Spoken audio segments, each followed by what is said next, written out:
Hello, everyone, and thank you for joining us. Please stick around as we're waiting for more people to join. They're making their way from the last session, so please sit tight. We're going to start shortly. We have a wonderful panel today with decades of experience. We're going to get some wonderful insight, and better yet, we're going to get practice with the mock interview. So we're going to need some volunteers in a little bit, but sit tight. We're about to start. Bienvenidos a todos. Por favor, déjenos saber si alguien habla español. ¿De dónde nos ven? Please tell us where you're watching us from. What type of job are you looking for? Are you entry level or middle or upper management? Please let us know to know how to gear our questions and our answers. So I want to welcome you. Thank you so much for taking the time to join this panel on Acing your leadership role. We're going to start shortly. Aaron gets a special shout out because he's the first one. So we'll say hello, Aaron. Welcome, Aaron. Thank you so much for being with us.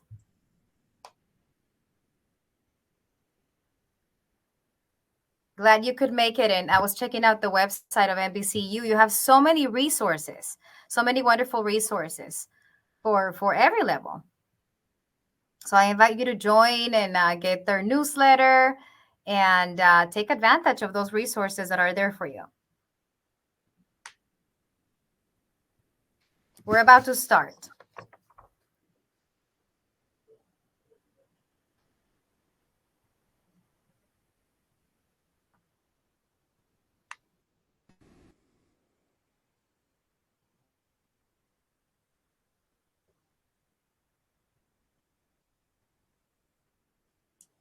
But in the meantime, Aussie, I mean, you've been in the business for 30 years? I don't years? know. A long time. Wait, oh my gosh, that's a funny question. 1997, whatever that means. So it's been a minute. Is that 30 years, Joanna? Oh my God. Almost, right? Holy moly. You see, what all of you will one day be like us, where you're going to be thinking, what happened? But I wanted to ask you because I think that there is a huge change. You know, today's workforce poses different challenges, and there has been a huge change now with post-pandemic, with workers. So the leaders of yesterday are not what's the type of leadership that was so necessary before. It's been changing, and I think it's more facilitative right now. I don't know if you guys agree that it's more about leading a team rather than managing a team.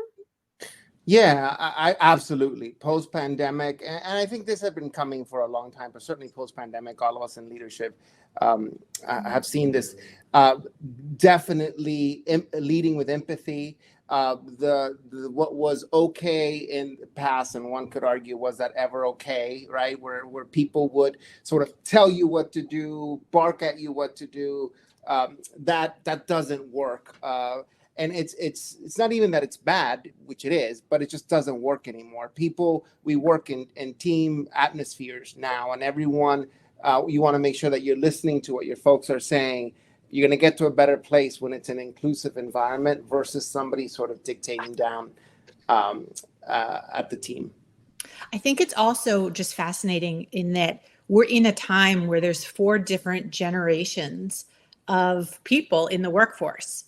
And so you have lots of different people used to lots of different ways of approaching how they work. And so trying to sort of find ways to have all of them work together towards, the same goal when they work differently is a fascinating and fun challenge. And I think what that challenge is and how you thrive in that is finding best practices within those businesses and what's working. So I always like to link people, no matter what, where they come from or what walk of life. It's like, what's working well in your area of the business?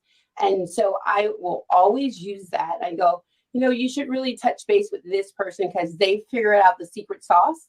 And so because the secret sauce is, and so I think it unites people. And it's a really good way of bringing the business together. And apart from that, I think when you're inclusive and people feel like it's a safe space to share, I think that we're more prone to give our managers a heads up of, hey, we see these potential problems, and they can foresee them and they can react faster. So I do think that the leadership of today, rather than managing, leading a team and bringing them along, it's so important today. It's truly important, and leading by example. I think Yeah. that is one of the biggest things here, is to remember is to lead by example. Treat people how you want to be treated. The empathy side of that, it's really important. While we're waiting, I know I'm just looking at the chat. I know you'll get us going, Joanna, when we have to start. But Jasmine asked the question about resources available in terms of career development.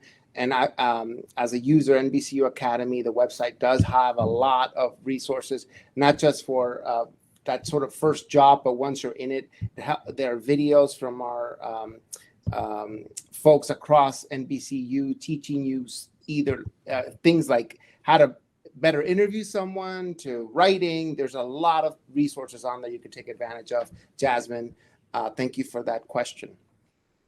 Even how to dress, we're going to put all those resources, how to dress and how to prep, how to have a really great CV, a really great resume. Those resources are going to be there. And our chat moderators are going to be paying attention to the chat and trying to answer as many questions as they can. And then flagging people that want to participate, bold people that want to participate in that mock interview. Let me see. Okay. I don't know if the last session ran a little long, but we're waiting for more people to join this session. And I really want to thank you for taking the time to be here and to take that next step. If you're already taking it, or if you're thinking of moving up, you want more responsibility, you're ready for more, we're going to tackle that. When is it the right time for you to seek those leadership roles, and how to prep so you can ace, you can land that dream job that you want. So I think we're going to start now. Hello, everyone. Welcome to this Career Expo session on acing your leadership interview.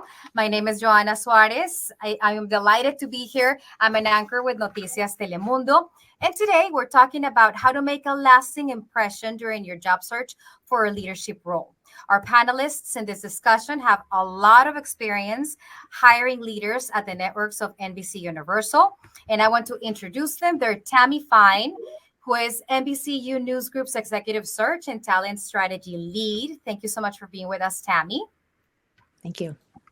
Jewel Neal is MSNBC's Human Resources Vice President. Welcome. Thank you. And Ossie Martinez, who is Executive Vice President of Multiplatform News, Original Programming and Standards with Telemundo Station Group. He oversees over 30 local stations. Welcome, Ossie. Thank you so much. Buenas tardes. So we are very lucky to have them today with us. They have decades of experience in this industry. And the central question today that we're answering in this panel is how to excel on that next job interview for a leadership position. Our panelists will share their experience in the media industry and as hiring managers.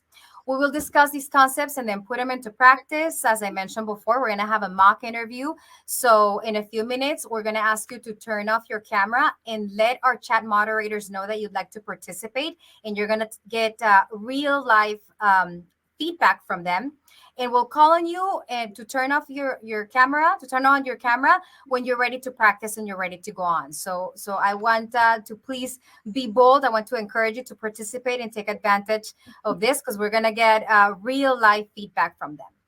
So let's start our panel. Let's start with Tammy. When is it the right time, Tammy, to take that step for that leadership position? So the one thing I want to start with is the idea that a lot of people think leadership means, oh, I'm a boss, or I'm moving to a big office, or I'm going to, run a team. And wherever you are in your career, you can show leadership. You could be agile. You can be thinking ahead. You can be anticipating what needs might have. And so leadership is something that, regardless of where you are in your career, you can start to show. But when it comes to sort of moving up the ladder, how I look at it is, Are you currently doing everything in your role to the best of your ability? Are you excelling at what's expected of you? So I use an 80-20 rule. 80% of the time, 10% are you reaching higher? Are you actually doing things above your level? Are you showing that you have the capability to be doing more at a higher level? And if you can answer yes to both of those, then I think that that's really the appropriate time to start saying, okay, what's next?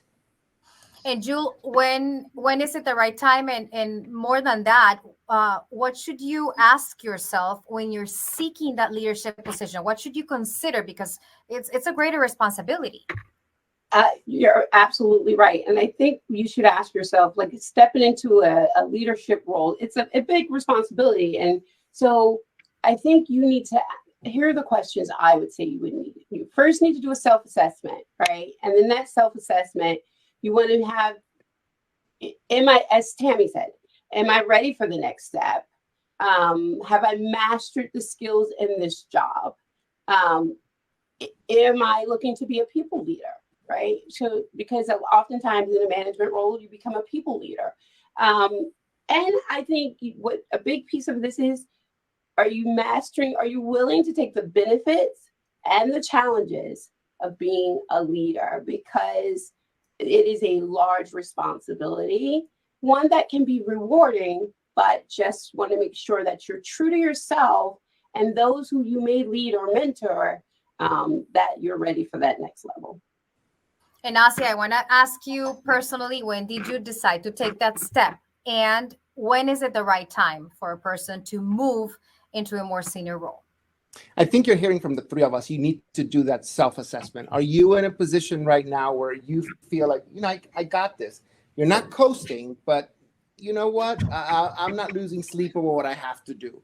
If you're in that position, then you absolutely should start looking up. I think one of the things that I asked myself to answer your question is, I started looking around and thinking, I think I could make this better, right? I think we could do this, we could do that. And once you start asking yourself those questions, leadership affords you that ability, right? To make things better. And I think that was a huge driver for me. I also echo part of that self-assessment has to be, where are you in your personal life? Because leadership is, I would say, and we could talk about formula, but I would say it's like 80% psychology and 20% doing. So you could be a fantastic producer, but when you're going to be an executive producer, a huge part, or a news director, anything like that, a huge part of your day is less about how well you can put together that show and more, how do you keep these folks motivated? And that's a lot of mental energy that we all in leadership have to be willing to put in. If you're not there, don't make that jump yet. You definitely have to lead with a lot of people and a lot of emotions, and more than manage, lead the team. And when talking about the interviews, it's more about the soft skills, the leadership, problem solving, teamwork, communication, attention to detail, those soft skills, than the hard skills. What do you look for, Tammy, when you're conducting those interviews? What are you looking for?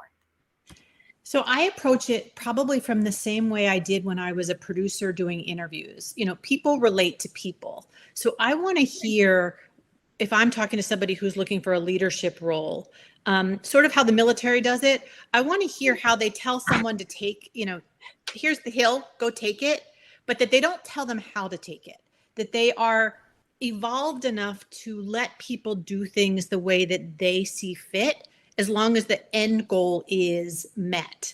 And I think that really, for me, in a leadership interview comes across, are they micromanaging or are they setting guardrails? That's what I look for. And Jewel, how do you look, or how do you showcase those soft skills that will land you the job? I think you're doing it with confidence, first and foremost, right? That it comes at ease. You're at ease with it. And so as you look to show your soft skills, right? It's being a champion of change, right? As a leader, but leading through resilience. Those are the things that I'm really looking for, because, right, especially in our environment, we move really fast, and we need to be able to have those people who can champion the change, bring people with them. People want to be led, so good leaders know how to do that. And I think they exhibit that in interviewing and showing those soft skills. And those are the soft skills that you're looking for. I think I look for it in a leader and talking about soft skills, but and then like Tammy said, how do you lead? I think it's a balance of heart and head. That's really important. And that's what I'm looking for, especially in a leadership role. And do you tease those out with situational questions? Like, tell me a time where you resolved a conflict with a coworker. Is that how you tease them out? How you find them? Yes, that's exactly how you tease it out. And I think also by you're asking them to show a time where you displayed, where you championed the change, right? That was really difficult in the organization. You might not have been 100% behind it, but it was for the greater good. Mm-hmm. And you needed to lead and bring others along with you. So that to me is a really good question to ask someone, and to get their take on it. Because by answering that question, it tells a lot about who this individual is coming into this leadership role, and leading the organization. So I think those are the way you assess it. That's the way you would assess it out. And what about you, Ozzy? What do you look for? What soft skills are key for you when you're hiring for those leadership positions? Yeah, I'd say, look, I know we get nervous when we go into interviews, right? And we all have our canned answers.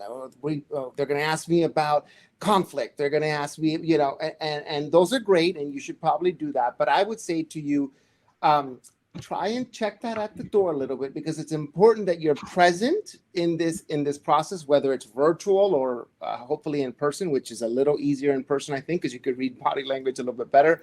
But come into it very present and be careful with those canned answers, because I think what we're all telling you is it's not that it's right or wrong. I, for example, just want to know who you are as a human being. So that's who you are, right? So that's where I'm trying to get to. And I don't want to give away all my secrets, but I'll ask, I will ask you questions that maybe make you feel a little that you didn't have a canned answer for, right? Because I want to see that bit of discomfort. I want to see how you react to it.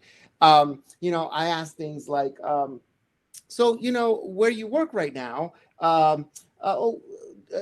who do you know the name of the security man or woman or whomever the cleaning crew? What is his or her name, right? That'll be my first question. Do you even know who they are? That says something about you. You do or you don't, right? No judgment, but that says something. And then I'll say, so what would they tell me about you? And then, right? So it's your humanity. There's no right or wrong answer here. The answer could be, you know what? I actually don't know them, which is truthful. I love that. At least I love that you're being honest, right? So in resuming or recap here, yes, canned answers, but we're looking for humanity. And if everything is canned, that also says something. And Tammy, what are some of the pitfalls? What should we avoid when answering those questions?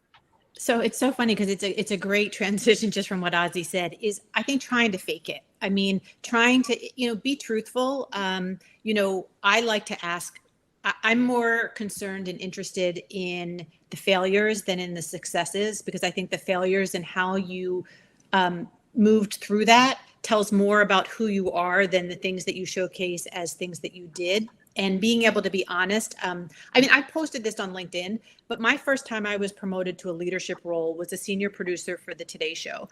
And I was terrible. I lasted a year. I did everything wrong.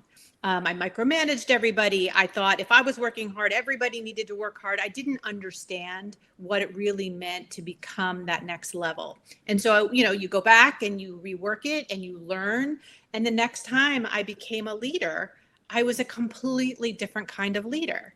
And so when I'm interviewed, I tell that story because I think that tells a lot about me, that I had some failures in my career that didn't go the way I wanted them to. And I'm honest about that. I don't, they're going to see on my resume that it says, wait, she was a senior producer for only a year. What happened? So I think the humanity of letting people know that you've learned from things that didn't go your way is actually really important than trying to sort of gloss them over and make it seem like it was a success in a different way. And what would be the biggest advice that you would give to you at that point when you got that job? Well, I mean, here's the thing, like sometimes you have to learn by doing, you know. Uh-huh. I thought I had the skills. The people who hired me and promoted me thought I had the skills. And you get in there and you realize, like I tell people now, becoming a mother is what really changed me and made me a better leader, because I learned to understand that you do have to meet people where they are. And just because I do something one way doesn't mean that somebody doing it a different way is wrong. But it took maturity for me to get that. I was a fantastic producer. But you know what? Fantastic producers don't always become fantastic senior producers or managers. And so sometimes you have to be self-aware to take those moments and reflect and say, sometimes it's okay to stay what you're really good at and be amazing at that. Ozzy, what should we avoid during leadership interviews? Some very basic things, but I'll say them anyway because we still see them. If it's on camera like this, for heaven's sakes, check your technology ahead of time. One, come prepared. Just because it's virtual doesn't mean that you should come with like out of the shower hair and and sort of disheveled. You need to be presentable, right? Ready to be present for that interview, I would say. One big thing that I absolutely say must be avoided at all costs is bad mouthing wherever you are or anyone you ever worked with. That is just a huge turnoff. That just speaks to a bit of your psychology. When we look at, we talked, you were here at the beginning, we were all talking here amongst ourselves about the group dynamic and how that's so important in leadership right now. And I would say the other tip I would give here is absolutely come with questions. You need come with questions and have done some research on the company, the position, and the person you're going to speak to. We live in the world of social media. We can go online and find everything we want, or a lot of things around Tammy and myself, unfortunately, right? So what does she like to do, right? Now we know she has children. Maybe you can connect over the children, right? So those are those soft skills that we were talking about, right? You're not just coming with your preset, I could do this. No. You're a human being coming to the table and wanting to join this team. And show that you show that you are prepared. And if you can go ahead and you can weave in the company's values and align your questions to reaching the company's goals or values, it shows you're prepared. It shows that you're interested. Jewel, what should we avoid when having an interview with an HR manager? I think that's funny. That's such a good question, because I think oftentimes when people interview with HR, in our world, and I would say in my world, and Tammy knows this as well, we're the last on the to interview. So I think people have assumed that the job is completely theirs and they've gotten really laxed. So we are coming in to see if you fit in our culture, right? Not only do we want to know if you have the skills to do the job, we also want to know if you fit. And I think interview is two-sided, right? The candidate is interviewing me as the organization, just like I'm interviewing the candidate. So I think from the HR side, it's just still be just as prepared as you were for that hiring leader as to have a conversation with me or someone on my team.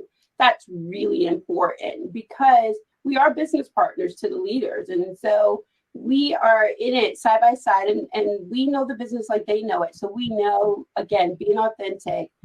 So become prepared the same way you would have come prepared for the hiring leader for the HR team.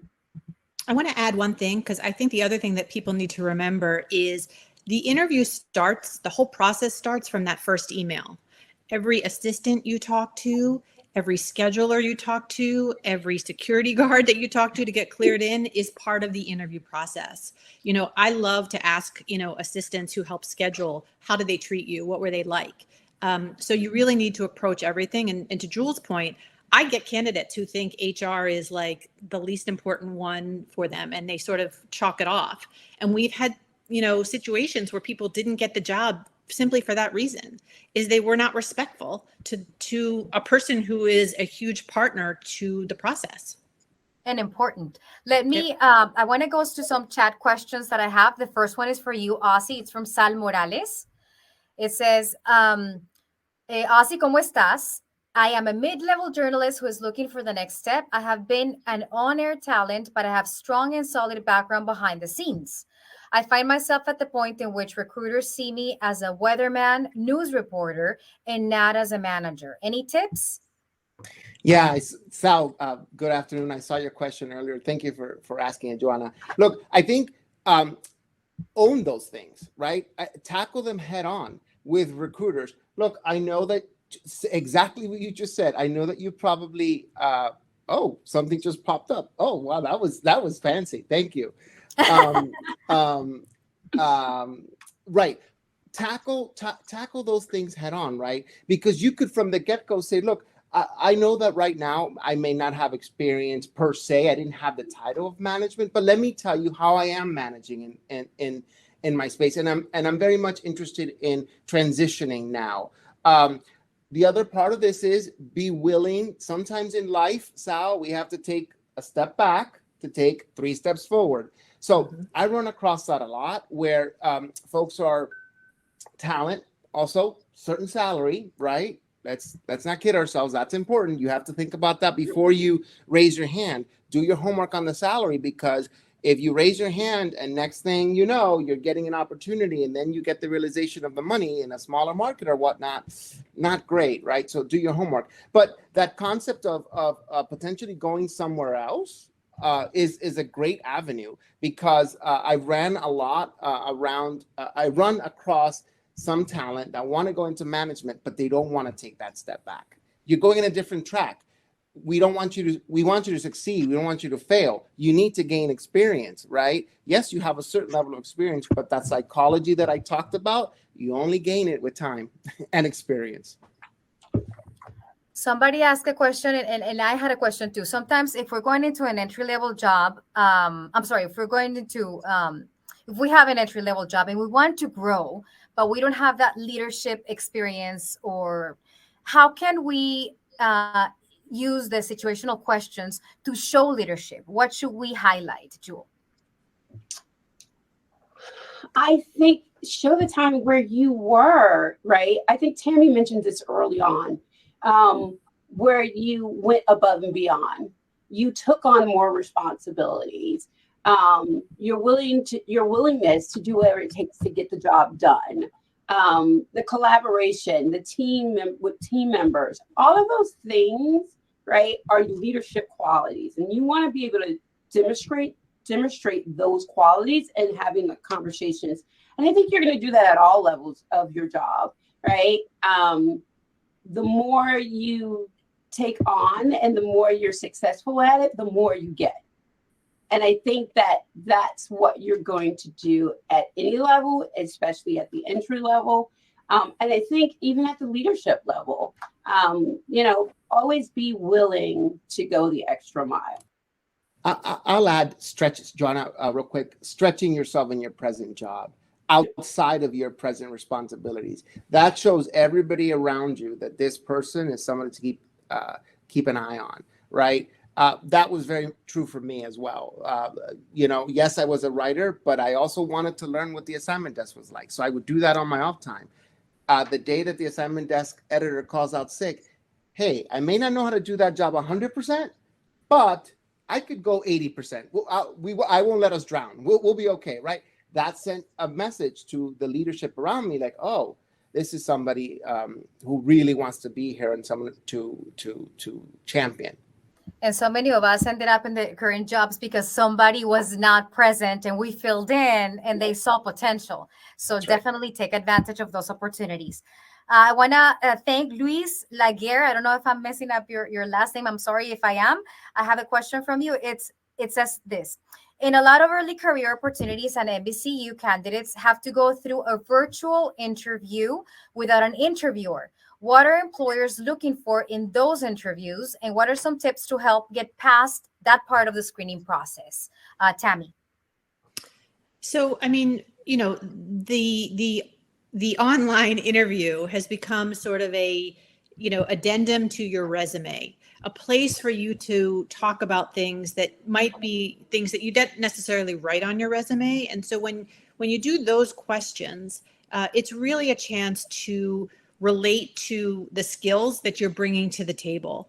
And I think that's really what's important for people to remember, that when you're entry level and you're moving up, we have your resume, we have your application. This is added information. This is information that helps us differentiate you from, the 200 other resumes that came in. So use that time to talk about who you are aside from the resume, whether it is a particular thing that you've done in your job that you think highlights who you are. That's the kind of thing that you should view this as, is extra information.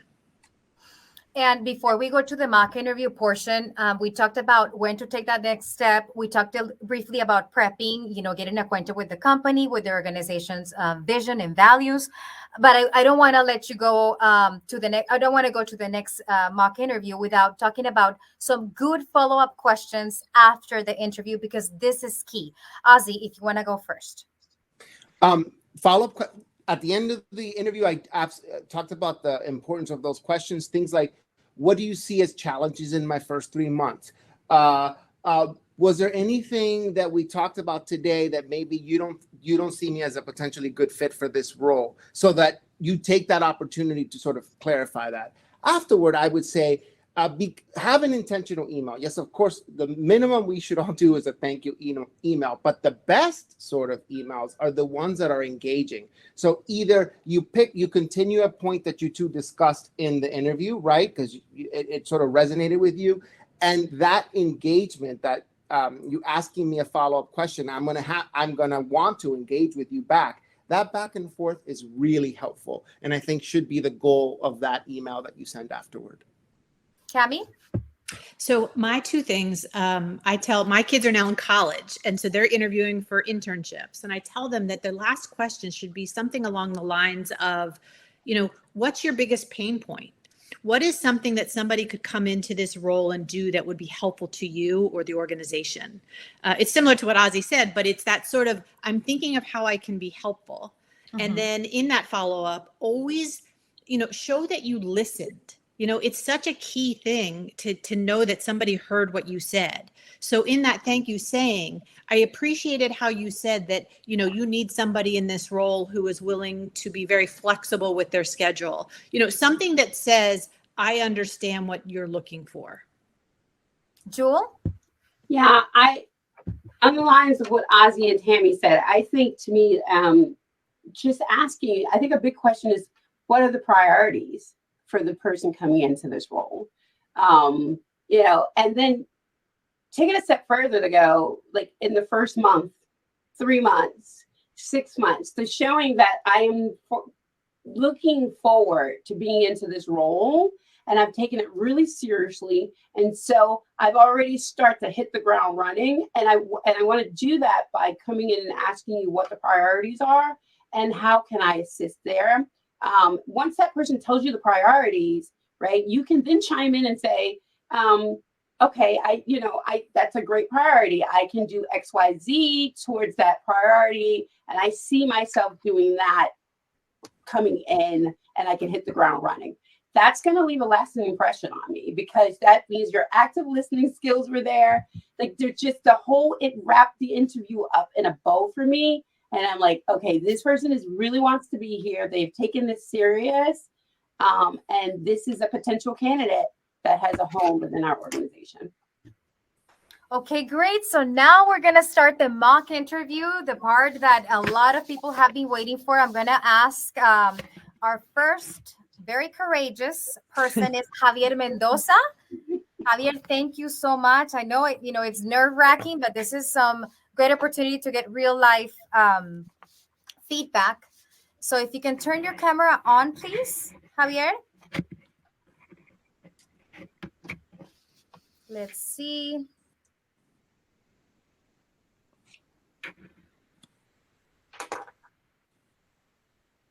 Javier, are you there? What about Juliana Torres Sanchez?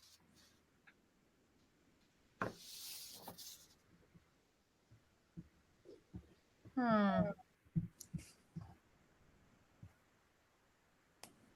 In the meantime, while we figure that out and we can get them on cam, let me ask you this from the chat. Okay, so it says here, it takes a little to get the cameras online. So be ready. So in the meantime, I want to ask this question about Tiana, right? And I can relate. How do you feel about people applying their parenting experiences to some of your leadership questions? Jewel, if you want to answer that one. I'm gonna always go back because Tammy has mentioned, and Ozzy and I both say too, that she's a mom, right? I think that real life experiences and being a parent is probably where we get most of our experiences from. Like we have to be nimble, we have to think in the moment, and we know, and it's unexpected. So I think the applying those life lessons or being a parent to it, I embrace it as a parent myself, because I know how hard it is to be a parent and to be juggling that is a career and a job of its own. No one has given us a roadmap or an instruction manual for being parenting. So if you do something right, I say shout it from the rooftop. As a mom of three, I can tell you there's no tougher job. And I would expand that to say, even if you do volunteer work, if you're in the military, if you're doing any of those things that outside your regular job that show that you are organizing and thinking and doing things with people that, are also busy in other ways, all of those, your authentic self, we want to see that in you. That's great. And I have a great question for you, Ozzy, you that work in news. It says, I have a few questions. How can I improve my ability to make decisions under pressure, ensuring they're both effective and thoughtful? Breathe. Number one, we work in a pressureful atmosphere for sure, but the worst leaders are the ones that the emotions get a hold of them. It sends a chilling effect to the entire crew. I always talk to producers, for example, in the control room. Life could be falling apart, explosions could be going on, but when you talk to the anchor, your tone has to be calm and direct, right? Yes. Because the anchors will feel the pressure through the IFB or the chaos through the IFB if otherwise. So I would say be mindful of things like that. I think you're gonna ask for input, right, from those around you. The best leaders do that, right? We quickly synthesize what everybody's saying and we go with the best idea. So we're all able to do that right now, right? No matter what position we're in, we can get a consensus, or not consensus, we can ask for feedback from those around us. Yes. So I see we figured out the camera thing now. We did figure out the camera. Sal Morales, thank you so much. Gracias por estar con nosotros. So this is the way it's going to work. I'm going to have Tammy, Ozzy, and Joel ask you questions, and then they're going to give us feedback on your answer. So thank you very much for being brave and stepping up to this mock interview. So Tammy, take it away. Hi, Sal. It's so nice to meet you. One of the questions, can you hear me? Let's see. Is your mic on, Sal? Is your mic on? Let's see. There we go. Oh, perfect. Yes. So can you not hear me? Can you hear Tammy? I can't hear him. Oh yeah, we can't hear him. Oh no, Sal's mic. Sal, no. Okay, well we figure it out. Okay. Well, we figure it out. I think he's saying a moment, or should we go to another question? Can you count? Can you talk to us? See if we can hear you? No, we can't hear you, Sal. Yeah. Let's try this question. I have a question from Trey Tompkins. As someone with senior in their title, but still interested in non-senior manager level roles to continue learning as a producer and editor, how do I ensure I'm not overlooked as perhaps overqualified or taking a step back? Jewel. It feels like this individual's a sponge, right? I just want to learn. And I think that's that's how I would approach that. Is I just want to, it's a learning opportunity. I think that technology changes. I think our approach to things change. And I think that's the way to approach it, is that this is something new, exciting to me. And I want to take that training for those reasons. And I don't think title matters. Learning is learning at all levels. As we talk about being parents, you can learn from a toddler, right? And I think that that's what you go after, how you go after the learning piece, and not look at that you're being seen as being too senior for it.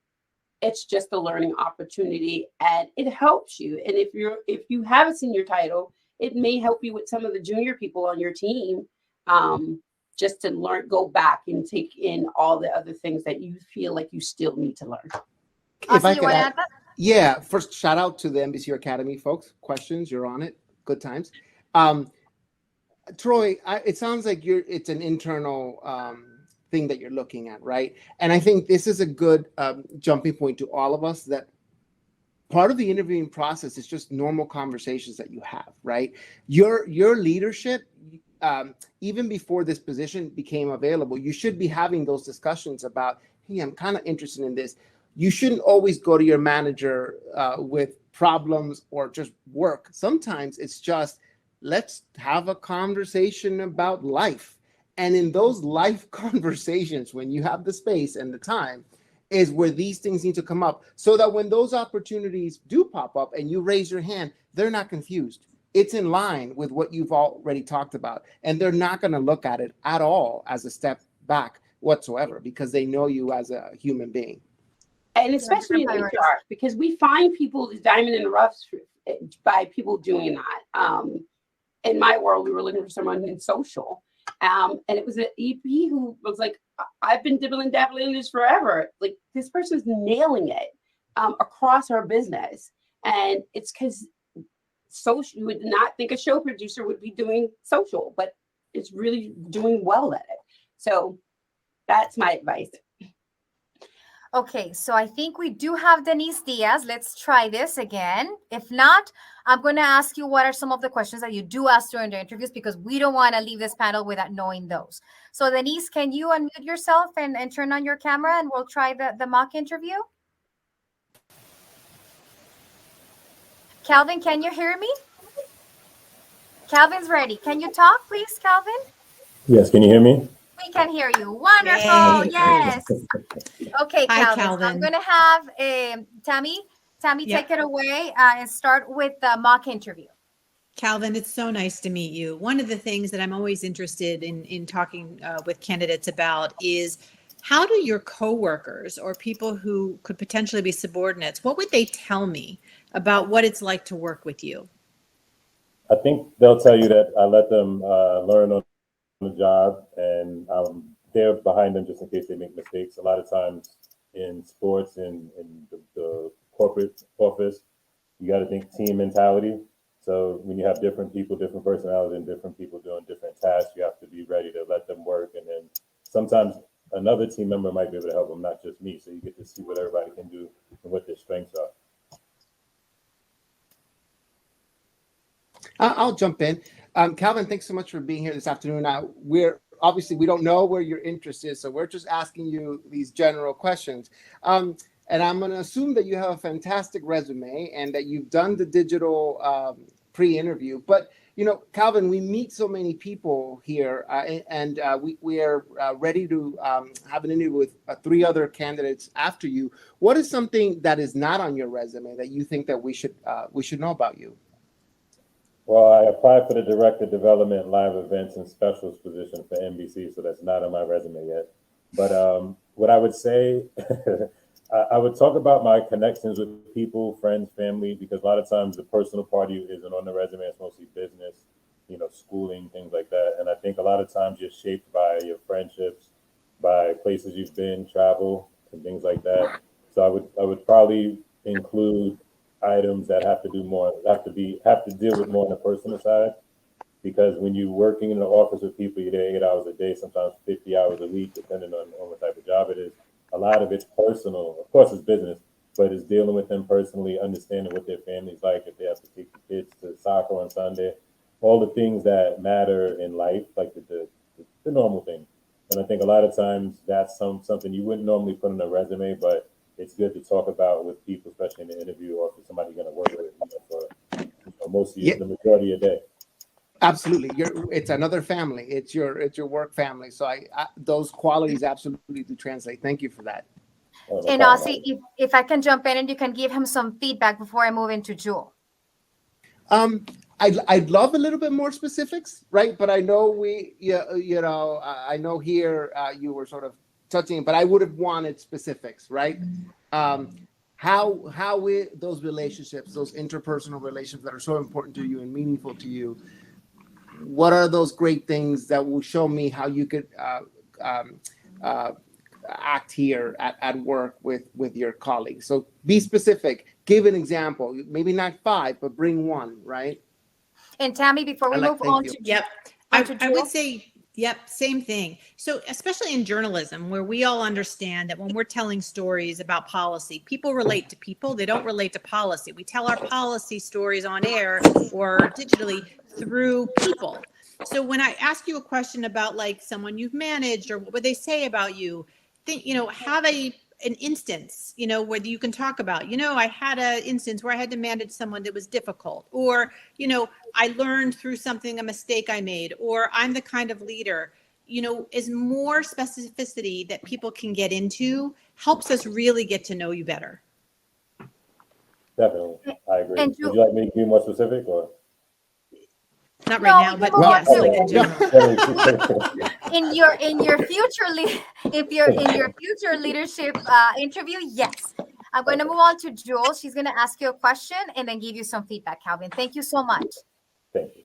I need to cheat a little bit because Calvin, did we lose Calvin? I think Calvin jumped off. So let's try it with Priscilla. Welcome, Priscilla, or Tamika, whoever turns their camera on first. Priscilla, thank you so much. Thank you so much for your courage. Hello.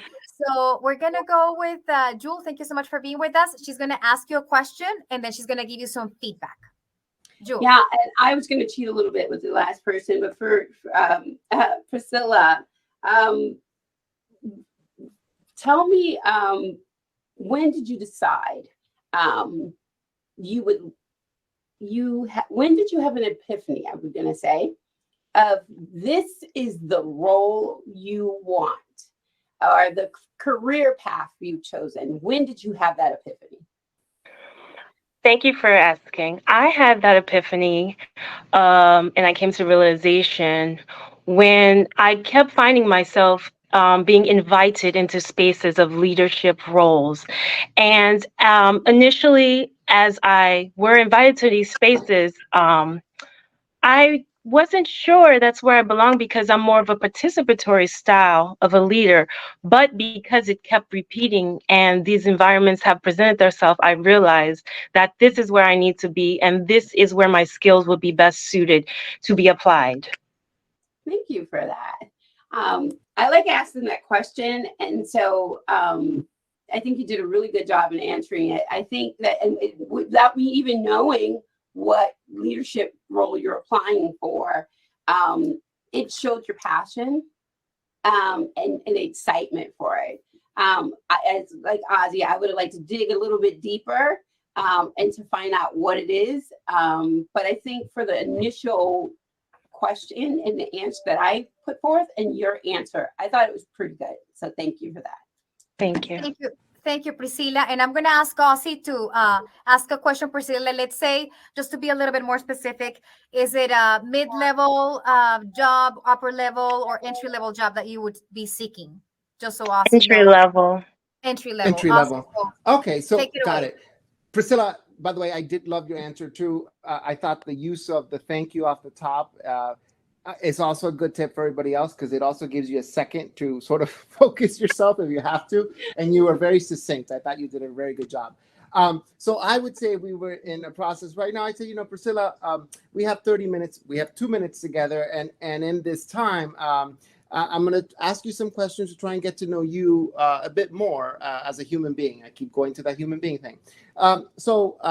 This question was my old boss would ask this in every interview, and I'd like to hear what your take on it is today. Priscilla, when you wake up in the morning and you look at yourself in the mirror, what type of person do you see looking back at you?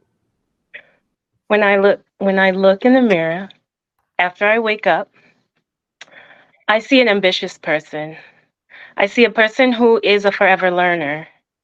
And I keep that in mind. And I also see optimism because every day is an opportunity to improve. And there's something that we can learn from our experiences. So for me, that looking in the mirror, that reflection looking back at me is inspirational. Inspirational. I love that. And what else do you see? I see someone who's determined, who is empathetic and can connect with diverse people and diverse perspectives. And what else do you see? I see someone who needs to get a cup of coffee. That's the point where he tries to make you feel uncomfortable, right? Right. Be prepared. Thank you, Joanna. Yes. The point is, we may want to, it's okay if you start feeling uncomfortable. Don't hide your discomfort, right? Again, it's just part of the human experience. So if it happens, in that respect anyway, don't worry about it. Lean into it. Okay. That was great, Priscilla. Thank you for playing along. Priscilla, great job. Thank you so much. Thank you, Priscilla. And now I'm going to welcome Tamika. Tamika, if you can turn your Thank camera you. on. Thank you, Priscilla. Tamika, thank you so much for being with us. Just to get a little bit of information, are you looking to go into an entry-level job or middle management, upper management? Oh, I think it froze. Tamika, can you hear us? Tamika, I think your camera froze.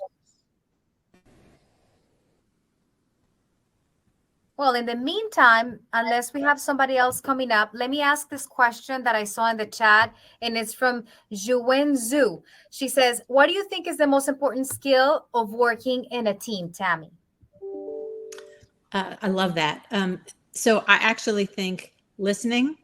There's a lot of talk about, TikTok and all these places where you go and you get in, you listen to lots of things, and all the management experts will say, the people who listen more tend to be more successful. It's so easy to talk, as we've seen here, but being a good listener, aside from just listening, hearing what people are saying, to me is by far a terrific skill set. I would agree with Tammy. I would totally agree with Tammy. Active listening is so important. Listening to reflect, listening to answer. I think that is probably the most important of all, is that piece of the listening. I think it shows empathy, right? I think it shows that you care about the person's what it matters to you, what others are thinking. Mm-hmm. And it shows that empathy, that you're an empathetic leader. I just think active listening is vital to this process. Echo listening, proactiveness, right? Not waiting. If you're part of a team, the dynamic. No one needs to ask you to run a script over. You see that a script needs to be run, needs to be taken. So just do it, right?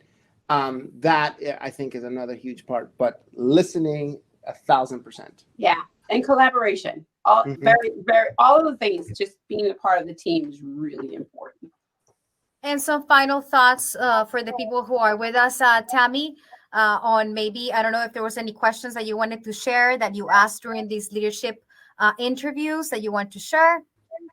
So again, I guess I would leave everybody with the idea of, skill set in journalism is highly transferable. This is a fantastic place to work and a plastic business to be in because you can do so many different things with it.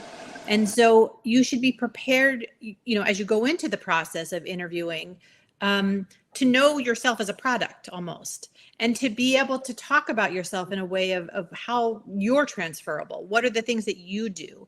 And look at yourself that way, as opposed to just this linear resume that, you know, anyone can read. Bring it to life with other examples.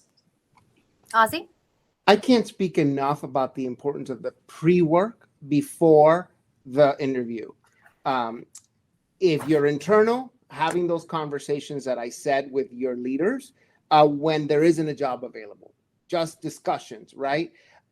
If you're an external applicant, doing the work of understanding the company, understanding the person you're speaking with, that you're speaking with today, those things are key. And I think the networking that is needed, that networking is so important before the interview, because yes, we absolutely hope to find a diamond in the rough.